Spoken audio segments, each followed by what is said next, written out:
چیز پیاری چیز میری بارگاہ میں خرچ کر دو، تمہیں نیکی کا ثواب مل جائے گا۔ وَمَا تُنْفِقُوا مِنْ شَيْءٍ فَإِنَّ اللَّهَ بِهِ عَلِيمٌ۔ تم میری بارگاہ میں جو بھی خرچ کرتے ہو میں تو جانتا ہوں کیا دے رہے ہو۔ وہ ہم آپ کا اور رب کا معاملہ ہے، کسی کو بتانے کی ضرورت نہیں ہے، بلکہ آپ ان کا دل رکھیں، آپ کہیں کہ یہ میں آپ کے لیے راشن لے آیا ہوں، آپ لے لیں، آپ کے بچے کھائیں گے، ہمیں دعائیں دیں گے، آپ کے بچے خوش ہو جائیں گے۔ یہ میں آپ کے لیے سوٹ لے آیا ہوں، یہ گوشت لے آیا، یہ فلاں چیز لے آیا ہوں، یہ آپ کھائیں گے، آپ کے گھر والے کھائیں گے، بچے کھائیں گے، ہمارا دل خوش ہو جائے گا۔ باقی جو معاملہ آپ کا صدقے کا ہے، زکوٰۃ کا ہے، جہاں آپ دے رہے ہیں وہاں اللہ تبارک و تعالیٰ نے قبول فرمانا ہے۔ حضرت طلحہ بن عبید اللہ کہتے ہیں جاء رجل الی رسول اللہ صلی اللہ علیہ وسلم من اہل نجد، نجد کے علاقے سے ایک آدمی آیا اللہ کے نبی کے پاس صلی اللہ علیہ وسلم، آ کے کہنے لگا فَإِذًا هُوَ يَسْأَلُ عَنِ الْإِسْلَامِ، اللہ کے رسول اسلام کی کوئی بات ہی بتا دیں۔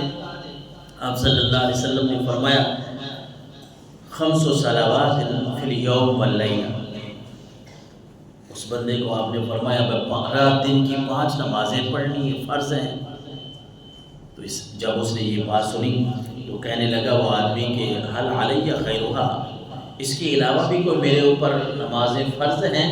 تو رسول اللہ صلی اللہ علیہ وسلم نے فرمایا لا الا ان تطوع، یہ 5 نمازیں فرض ہیں، اس کے علاوہ کوئی نماز تیرے لیے فرض نہیں ہے، ہاں اگر نفل پڑھنا چاہے تو پڑھ لے۔ پھر اس کے بعد وہ آپ صلی اللہ علیہ وسلم نے فرمایا وصیام رمضان، اسلام کی باتیں پوچھ رہا تھا تو دوسری بات یہ ہے کہ رمضان کے روزے تیرے لیے فرض ہیں۔ تو پھر وہ کہنے لگا حل علیہ غیرہ، اے اللہ کے نبی اس کے علاوہ بھی کوئی روزے میرے لیے فرض ہیں؟ آپ نے فرمایا لا الا ان تطوع، اس کے علاوہ روزے فرض نہیں ہیں، رکھو گے تو نفلی ہوں گے، آپ کو ثواب مل جائے گا۔ پھر آپ صلی اللہ علیہ وسلم نے فرمایا وذکر لہ رسول اللہ الزکوٰۃ، پھر آپ نے زکوٰۃ کا تذکرہ کیا، اگر نصاب ہے تو زکوٰۃ دینی ہے، یہ فرض ہے۔ پھر وہ عرض کرنے لگا حل علیہ غیرہ، اللہ کے رسول اس کے علاوہ کوئی اور صدقہ؟ آپ نے فرمایا الا ان تطوع، اس کے علاوہ اگر کوئی نفلی صدقہ دینا چاہے گا تو اللہ تعالیٰ تیرے اس صدقے کو قبول فرمائے گا۔ تو پھر اللہ کے رسول صلی اللہ علیہ وسلم نے فرمایا فَأَدْبَرَ الرَّجُلُ وَهُوَ يَقُولُ وَاللَّهِ لَا أَزِيدُ عَلَى هَذَا وَلَا أَنْقُصُ، وہ جب جانے لگا اس نے پیٹھ پھیری جانے لگا تو وہ کہہ رہا تھا اللہ کی قسم یہ 5 نمازیں، یہ روزے، یہ زکوٰۃ جو اللہ کے نبی نے مجھے فرائض بتائے ہیں نا، میں تو انہی پہ عمل کروں گا، اس پہ نہ تو کچھ زیادتی کروں گا نہ اس میں کمی کروں گا۔ رسول اللہ صلی اللہ علیہ وسلم نے فرمایا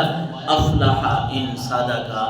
اگر یہ آدمی سچ کہہ رہا ہے تو اللہ تعالیٰ اس کو کامیاب فرما دے گا۔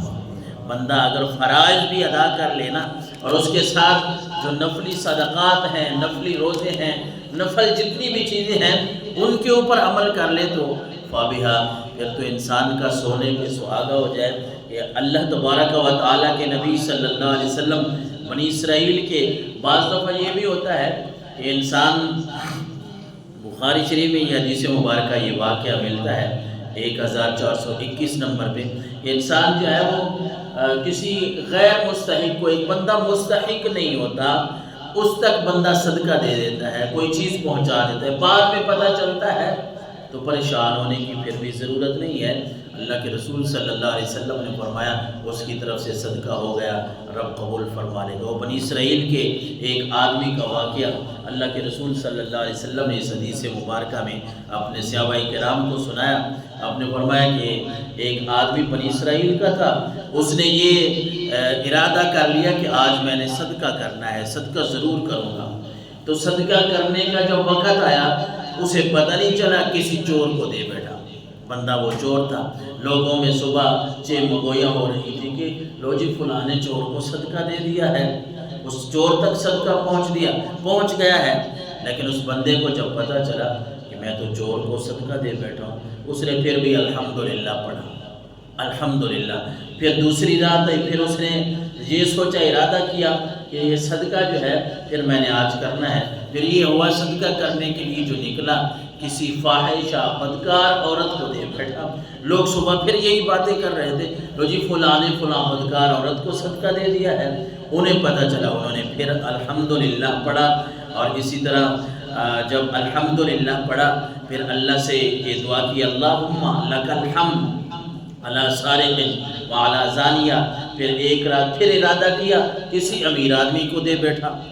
جو بڑا امیر تھا، غنی تھا۔ پھر اللہ کے سامنے کہتا ہے، اللہم لک الحمد، اللہ ساری تعریفیں تیرے لیے ہیں، مجھے کیا ہو گیا ہے، مجھے تو پتہ نہیں چلا، علی سارق وعلی زانیہ وعلی غنی، میں تو ان کو صدقہ دے بیٹھا ہوں، ایک رات چور کے ہاتھ پہ رکھ بیٹھا، پھر بدکار عورت کے ہاتھ پہ رکھ بیٹھا، پھر یہ ہوا کہ ایک امیر آدمی کے ہاتھ پہ رکھ بیٹھا۔ فَأُوتِيَ فَقِيلَ لَهُ أَمَا صَدَقْتُكَ عَلَى سَارِقٍ فَلَعَلَّهُ أَن يَسْتَعِفَّ عَلَى سَرْقَتِهِ۔ پھر اسے بتایا گیا کہ اے انسان، تو نے اپنی نیت خالص رکھی تھی نا، رب کی رضا تیری نیت تھی، تیری طرف سے ہو گیا ہے۔ اور پھر اسے بتایا گیا کہ ہو سکتا ہے تو نے جو صدقہ کسی چور کو دیا ہے، اس چور نے اس رات چوری نہ کی ہو، اللہ نے اسے ہدایت عطا فرما دی۔ ہو سکتا ہے تو نے وہ بدکردار عورت کو جو پیسے دیے ہیں، جو مال دیا ہے، ہو سکتا ہے اللہ تبارک و تعالیٰ نے انہی پیسوں کی وجہ سے اللہ تعالیٰ نے اسے اس بدکرداری سے بچا لیا ہو سکتا ہے جس غنی آدمی کو تو دے بیٹھا ہے تو پریشان نہ ہو، تیری طرف سے ہو گیا۔ وہ لن تنالوا البر حتى تنفقوا مما تحبون وما تنفقوا من شيء فإن الله به عليم۔ اللہ جانتا ہے کون کیا خرچ کر رہا ہے، کس کو دے رہا ہے، کیا دے رہا ہے، تم پریشان نہ ہو۔ اللہ اس کو پھر یہ بتایا گیا کہ جو تو نے غنی آدمی کو، امیر آدمی کو دے دیا، ہو سکتا ہے اللہ تعالیٰ اس کو بھی عبرت اور نصیحت دے، اسے بھی پتہ چلے کہ 4 پیسے میرے پاس ہیں تو میں نے رب کی بارگاہ میں ان کو خرچ کرنا ہے۔ اللہ اکبر۔ بہرحال انسان جب بھی اللہ کے راستے میں کوئی چیز دیتا ہے تو اللہ تبارک و تعالیٰ کی طرف سے اسے تو بہت اجر و ثواب ملتا ہے، لیکن اس کے لیے ضروری یہ ہے کہ انسان وہ چیز رب کے راستے میں دے، وہ چیز اللہ کی بارگاہ میں عطیہ کرنے کی کوشش کرے جو عمدہ ہو، جو اچھی ہو، جو محبوب ہو، انسان کو خود وہ چیز بڑی پیاری لگے، تو پھر ثواب پہ اور زیادہ ہے۔ مثل الذین ينفقون اموالهم فی سبیل اللہ کمثل حبۃ انبتت 7 سنابل فی کل سنبلۃ 100 حبۃ واللہ یضاعف لمن یشاء واللہ واسع علیم۔ اللہ کا قرآن فرما رہا ہے جب تم رب کے راستے میں دیتے ہو تو پھر یہ ہوتا ہے کہ ایک کے بدلے تمہیں 700 تک بھی رب عطا فرماتا ہے۔ اور پھر فرمایا واللہ یضاعف لمن یشاء، تمہاری رب تو نیت دیکھتا ہے، اخلاص دیکھتا ہے، قربانی کے ایام ہے۔ تو یہی میں عرض کر رہا تھا کہ رب نے قرآن میں فرمایا تمہارا یہ گوشت،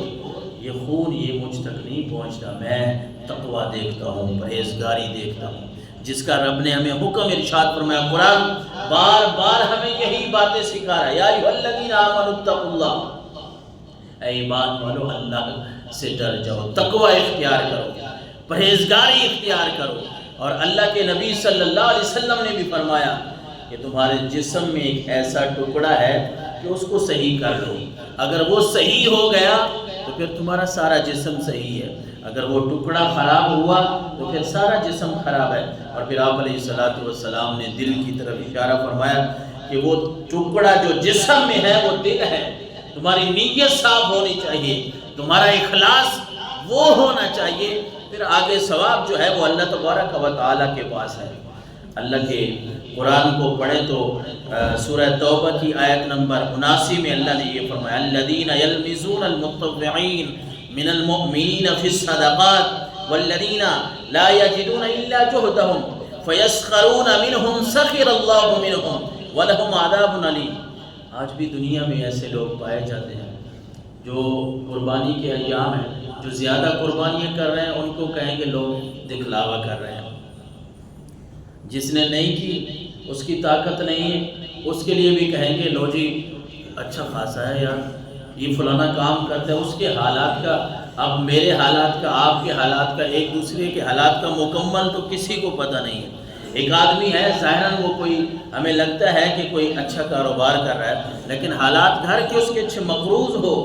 اس کے پاس پیسہ نہیں، اس نے نہیں کی، ارے آپ کو کسی نے یہ حق نہیں دیا کہ آپ کسی کو یہ کہیں، اس کی پیٹھ پیچھے کہیں گے تو غیبت بھی بن جائے گی، غیبت کا گناہ بھی ملے گا، اور ساتھ یہ بھی ہے کہ کسی کے اوپر ویسے الزام لگا دیں۔ اللہ نے قرآن میں یہ آیت مقدسہ پہلے ہی بیان فرما دی، اور یہ طریقہ منافقوں کا اللہ کے نبی صلی اللہ علیہ وسلم نے بیان فرمایا۔ صحابہ کرام کہتے ہیں لما نزلت آیت الصدقہ، جب یہ